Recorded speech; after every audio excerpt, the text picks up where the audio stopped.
Welcome back to YouTube channel. ഞങ്ങൾ കോട്ടയത്ത് അപ്പുമാമന് വേണ്ടി വിളക്ക് കത്തിക്കുന്ന ദിവസമാണ്. അപ്പം ഇങ്ങനെ വിളക്ക് കത്തിക്കുന്ന ഞാൻ ഈ ടൈമിൽ അമ്പലത്തിലില്ല കേട്ടോ. ഞാൻ ലേറ്റ് ആയിട്ടാണ് വന്നത്, സ്കൂളൊക്കെ വിട്ടിട്ടായതുകൊണ്ടാണ്. ഈ ടൈമിൽ എൻ്റെ അമ്മയും പിന്നെ എൻ്റെ അമ്മമ്മയുടെ ഏച്ചിയും എൻ്റെ അനിയനുമാണ് ഉണ്ടായത്. ഞങ്ങൾ വരുമ്പോൾ കുറച്ച് ലേറ്റ് ആയിട്ടുണ്ടായിരുന്നു. ഞാൻ സ്കൂളൊക്കെ വിട്ട് പിന്നെ കുളിച്ച് എല്ലാം റെഡി ആയിട്ട് വരണ്ടേ, അതുകൊണ്ടാണ്. അപ്പോൾ ഇതാവർ വിളക്ക് കത്തിക്കുന്നതാണ് ഇപ്പം നിങ്ങൾ കാണുന്നത്. കുറച്ച് കഴിയുമ്പോൾ ഞാൻ എത്തിയിട്ട് അധികം ലേറ്റ് ആയിട്ടൊന്നുമില്ല. ഇവർ പോകുമ്പോൾ ഞാൻ വീട്ടിലുണ്ടായിരുന്നു, ഞാൻ റെഡി ആവുന്നുണ്ടായത്. പിന്നെ ഇവർക്ക് ലേറ്റ് ആവേണ്ട വെച്ചിട്ടാണ് ഞാൻ ഇവരോട് പോയിക്കോന്ന് പറഞ്ഞത്. ഞാൻ എത്തുമ്പോഴത്തേക്ക് വിളക്ക് കത്തിച്ച് കഴിഞ്ഞിട്ടുണ്ടായിരുന്നു കേട്ടോ. പിന്നെ അവിടെ ഭജന ഉണ്ടായിരുന്നു, എല്ലാ ആഴ്ചയും ഭജന ഉണ്ടാവും. അങ്ങനെ ഞങ്ങൾ പ്രാർത്ഥിച്ചു. ഈ വിളക്കാണ് ഇവിടുത്തെ പ്രധാന വിളക്ക്.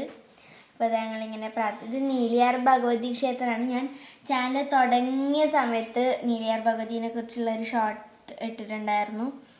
അത് നിങ്ങൾക്ക് പറ്റുമെങ്കിൽ നിങ്ങൾ പോയി സെർച്ച് ചെയ്ത് കാണാം. അത് കുറച്ച് പണിയാട്ടെ, ഞങ്ങൾ കുറേ ഷോർട്ട്സ് ഇട്ടുകൊണ്ട് തന്നെ അത് കിട്ടാൻ പണിയാണ്. എന്നാലും നിങ്ങൾക്ക് പറ്റുമെങ്കിൽ കാണണം.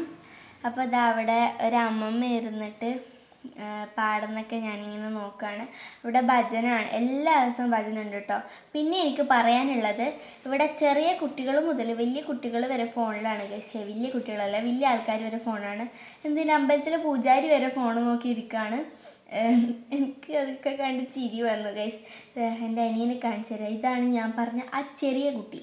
പിന്നെ ഞാൻ പറഞ്ഞ വലിയ കുട്ടിയാണ് ആ അമ്പലത്തിലിരിക്കുന്ന പൂജാരി. അവരവിടെ ഇരുന്ന് ഫോൺ നോക്കുകയാണ്. പിന്നെ ഞങ്ങൾ വീട്ടിലെത്തിയതിന് ശേഷം കരോള് വന്നു. എൻ്റെ അനിയനാണെങ്കിൽ പേടിയാണ് ഗൈസ്.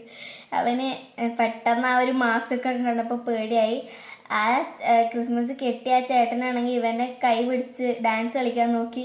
ഇവന് പേടിയായിട്ട് ഇവൻ എന്നെ നോക്കുന്നു ഗൈസ്. പിന്നെ അവൻ്റെ എക്സ്പ്രഷൻ കണ്ടാൽ മനസ്സിലാവും. അവൻ ആ മിഠായി കിട്ടിയ സമയത്ത് അവന് നല്ല പേടിയായി. പിന്നെ എനിക്ക് മിഠായി എന്നിട്ട് അവർ പോയിട്ട് അവരെന്താ കണ്ണൻ്റെ അപ്പുറം കുറച്ച് ഡാൻസൊക്കെ കളിക്കാമെന്നാണ് വിചാരിച്ചത്. പക്ഷേ എനിക്ക് പറ്റിയില്ല. പിന്നെ അവരുടെ പാട്ടാണ്.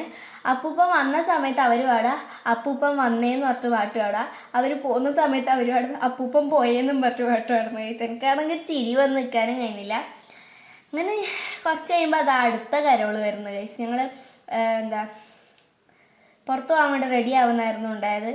രണ്ടാമത്തെ പ്രാവശ്യമായിട്ട് കണ്ണിന് വലിയ പേടിയൊന്നും ഉണ്ടായിരുന്നില്ല. അപ്പോൾ വീഡിയോ ഇത്രയേ ഉള്ളൂ. ലൈക്ക് ചെയ്യുക, ഷെയർ ചെയ്യുക, സബ്സ്ക്രൈബ് ചെയ്യുക, കമൻറ്റ് ചെയ്യണേ. ടാറ്റാ.